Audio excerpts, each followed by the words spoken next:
Je suis tellement perturbé que j'arrive pas à faire la lettre Q, je fais la lettre K. Et là, en rigolant, après coup, je me dis, en fait, c'est parce que je suis un K, quoi.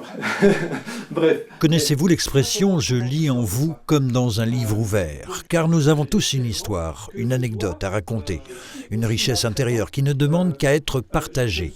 C'est de ce principe qu'est née la première édition des Journées du patrimoine humain, qui était organisée tout ce week-end à l'initiative de la communauté d'agglomération d'Épinal et de sa structure culturelle Seine-Vosges, avec un objectif bien défini.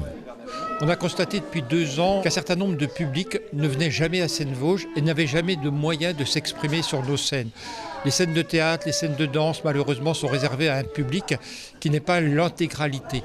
Et donc, avec ces journées du patrimoine humain, on est parti sur le principe des journées du patrimoine.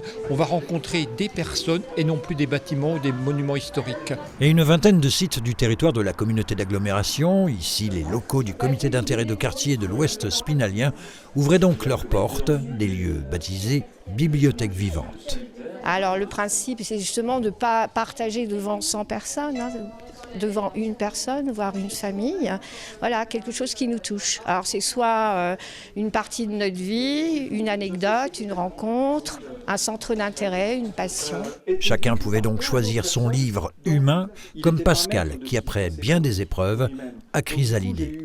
J'ai dû partir d'événements difficiles vécus, donc du coup on a à conscientiser tout ça, à le comprendre, à voir que nous-mêmes on est traversé par quelque chose qui nous dépasse, et ensuite à changer, à nous transformer, à devenir chrysalide. Qu'est-ce qui vous a marqué ? Ce début de vie difficile, très très difficile, et l'épanouissement finalement. Je crois qu'on peut parler d'épanouissement. Dans une autre bibliothèque vivante, la médiathèque de Chaumouzet cette fois, le bar de Sylviane, ethnogéna de son nom druidique et signifiant la fille de l'oiseau, invitait à emprunter les traces de nos ancêtres gaulois. C'est un des druides présents à ma fin d'initiation bardique qui m'a choisi mon nom. Elle a considéré que je serais un petit oiseau qui allait voler de ville en ville, de pays en pays, partout, pour raconter l'histoire des bardes, puisque nous, les bardes, nous sommes les transmetteurs un petit peu de la tradition, des mythes, des contes et des légendes. Rosmerta, c'est la déesse qui vient à la Lugnasat au moment des moissons, avec une grande corbeille pleine de fruits, pleine de fleurs.